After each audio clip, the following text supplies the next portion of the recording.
So, it is a new year, and of course also in 2023 there will be regular reviews here on the channel and many other cool things that I'm currently planning for the coming weeks and months. But I thought the best way to start off the year is by once again making a fool of myself while trying to talk about military aircraft that I know nothing about. So sit back, relax, get some snacks and enjoy this show.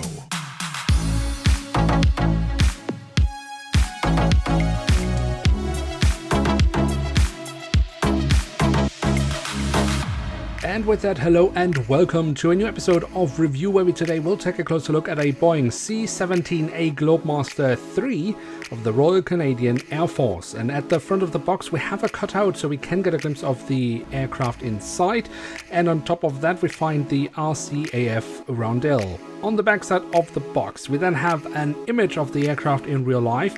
We're given the original dimensions and some additional information about the aircraft type, and we can also see that this is a limited edition. And here she is, the Boeing C-17A Globemaster Mark 3 or 3 just, I'm not entirely sure. See, this is the very first point where I'm already struggling with this. I know very little about military aircraft, but we do have a very promising aircraft model here in front of us, so I thought we should take a closer look at it, and why not just, take the most difficult task right at the beginning of the year. So before I embarrass myself even further, let's just take a closer look at the aircraft model itself to see what it actually has to offer. And we start out to around the aircraft model with a look at the tail section, and specifically the vertical stabilizer. Here we find the Canadian flag. Then we find what I believe is called a bison, kind of a prairie cow.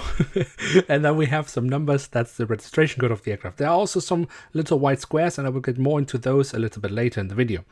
Of course, we then also have the horizontal stabilizer, which is mounted on top of the vertical stabilizer, and here we also have some lovely detailing. On the fuselage we then find the Canadian flag, the writing of Canadian Forces in English and in French. We again have a few more white squares and the grayed out roundel of the RCAF. Then at the front of the aircraft we have the writing of Canada and again the Canadian flag. Underneath that we again find some white squares, which I will get into later.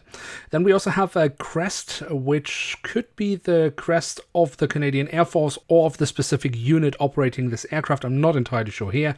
And then we also find the last 3 digits of the registration code once more. The cockpit section itself offers us some lovely detailing with the cockpit windows and the window wipers, and loads of markings around and above the cockpit section. The engine nacelles have been kept in the same matte grey tone as the rest of the aircraft, but have the silver leading edge printed on. When it comes to the physical detailing, I think Herpa has done an excellent job with these engines. They look simply stunning, especially also here from the front, where we don't just see the engine fan blades, but also the spinners have been given a touch of metallic paint. Very lovely. When we then take a look at the wings, we can see here on the top side, on one side we have the grayed out roundel of the RCAF, and on the other side we have the last 3 digits of the registration code, as well as the marking as to where to walk on the wing. That's the printed details, as we of course also have the flap slats and spoilers carved out very nicely. The underside of the wings then again has on one side the grayed out roundel, and on the other side the last 3 digits of the registration code, alongside some more nice physical detailing. The wings also have these lovely winglets, and here we once again find these white squares, which are basically where the aircraft can shoot off flares as a defense mechanism. And then we can also take a quick look at the landing gear, where I think Herpa has done an excellent job here with the main landing gear, but certainly also with the front landing gear simply looking very nice and rather realistic for a Scale 500 model. Now, as far as I know, the C-17 is predominantly used as a transport aircraft, so at the tail of the aircraft there is a ramp so the aircraft can be loaded with cargo. And Herpa has done a really lovely job with that. I mean, it looks like this could be interactive. The sad news here is that it unfortunately isn't.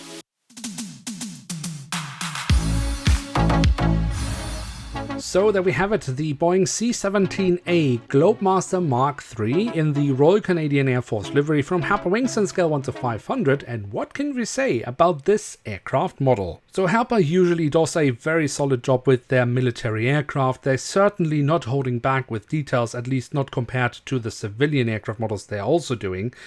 And I would say this is yet another example of a really lovely and highly detailed Scale 500 military aircraft model from Herpa Wings. True, there might be some details missing that I just don't know about because I don't know enough about military aircraft model to spot these missing details.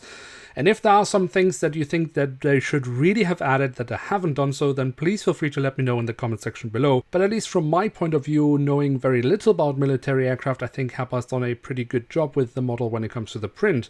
But perhaps an even better job when it comes to the physical detailing, because there are loads of small physical details on this aircraft model, which I think Herpa has pulled off very, very nicely. And just the overall look of the C-17 from Herpa Wings and Scale 500, I think, is quite brilliantly made. So totally realizing that my knowledge about military aircraft is so limited that if Herpa has really made a major screw up with this model, I'm just not seeing it. But if they haven't, and if you can live with how the aircraft model looks like I can, then I would say yes, this aircraft model is worth having in one's collection. Now with that, we have reached the end of today's episode, and if you have enjoyed this video, then feel free to leave a like, and of course don't forget to hit subscribe. With that, I'd like to say thank you very much for watching, hope to see you soon again. I'm checking out, and bye.